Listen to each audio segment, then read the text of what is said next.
Hello friends, welcome to Sandhya cooking class. Friends, ఈరోజు నేను custard cup cake ఎలా చేసుకోవాలి ఈజీ మెథడ్లో నేర్పిస్తాను ఫ్రెండ్స్. పిల్లలకి చాలా ఇష్టమైన కేక్ ఫ్రెండ్స్, చాలా ఈజీగా నేర్పిస్తాను ఫ్రెండ్స్. అందుకోసమని ఒక బౌల్లో 3 టేబుల్ స్పూన్ ఆయిల్ వేసుకోవాలి friends. Oil 3 table spoon table spoon అంటే పెద్ద స్పూన్ ఉంటుంది కదండి మెజరింగ్ కప్స్లో, ఆ స్పూన్తో 3 టేబుల్ స్పూన్ వేసుకోవాలండి. 3 టేబుల్ స్పూన్ వేసుకున్న తర్వాత ఇందులో మనము 1/4 కప్ షుగర్ పౌడర్, షుగర్కి మిక్సీ మీద పౌడర్ చేస్తానండి. మిక్సీలో పౌడర్ చేసిన తర్వాత అదే పౌడర్ని తీసుకున్నాను, షుగర్ పౌడర్.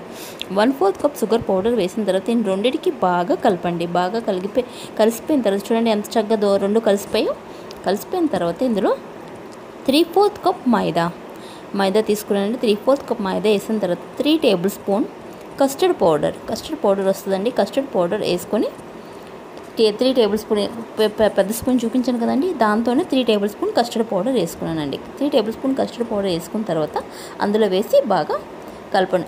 దాని తర్వాత మనం బేకింగ్ పౌడర్, కేక్ అమ్మేసి ఎప్పుడు కావాలి కదండి baking powder, baking soda 1 teaspoon baking powder, 1/2 teaspoon baking soda వేస్తున్నానండి. 1/2 టీ స్పూన్ బేకింగ్ సోడా వేసిన తర్వాత ఇప్పుడు నీరుతోనే కొంచెంగా కలుపుకోండి. నీళ్ళైనా పాలైనా యూస్ చేయొచ్చండి. నేను నీళ్ళతో కలుపుతున్నానండి, వాటర్ వేసి కలుపుతున్నాను.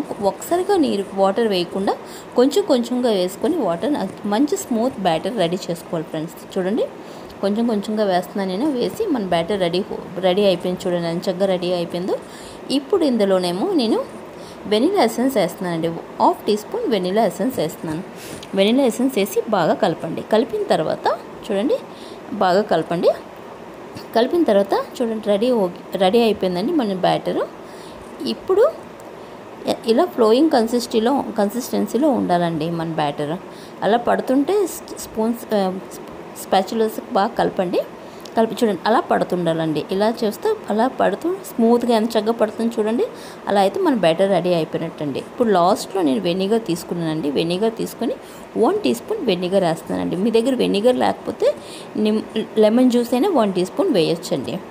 1 టీ స్పూన్ లెమన్ జ్యూస్ వేసుకున్నా అయిపోద్దండి. తర్వాత 1 టీ స్పూన్ టూటీ ఫ్రూటీ వేస్తున్నానండి. టూటీ ఫ్రూటీ వేసి బాగా కలపండి.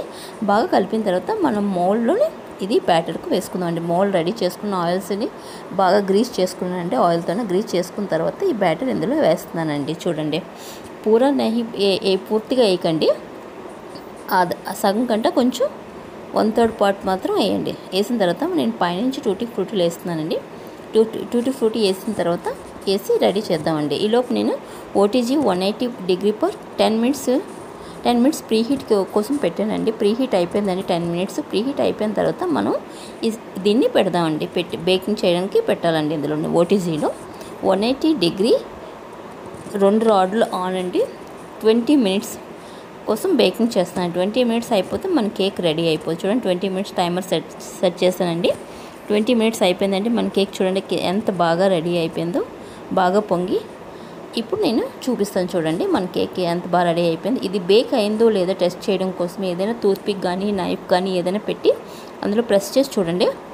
మన సాఫ్ట్గా వచ్చిందంటే చూడండి ఏమీ లేదంటే మన కేక్ రెడీ బేక్ అయిపోయినట్టే అండి. ఏమైనా అంటుకున్నట్టే ఉంటే ఇంకొక 2 మినిట్స్ 5 మినిట్స్ బేక్ చేయండి. చూడండి రెడీ అయిపోయింది. కొంచెం చల్లగా అయిన తర్వాత దీన్ని డిమోల్డ్ చేయాలండి. చల్లగా అయిపోయింది చూడండి, చూపిస్తున్నాను మన కేక్ ఎంత నీట్గా రెడీ అయిపోయి ఉందో. చూస్తుంటేనే చాలా బాగా కనిపిస్తుంది కదండి. పిల్లలకి చాలా ఇష్టమైన కేక్ అండి. మీరు కూడా ఈజీగా ఇంట్లో రెడీ చేసి చూడండి. రెసిపీ చూడండి ఎంత చక్కగా ఎంత సాఫ్ట్గా అయ్యిందంటే చూడండి ఎంత సాఫ్ట్గా ఉన్నాయో కేక్. చాలా ఈజీ రెసిపీ అండి. మీరు కూడా ట్రై చేసి చూడండి.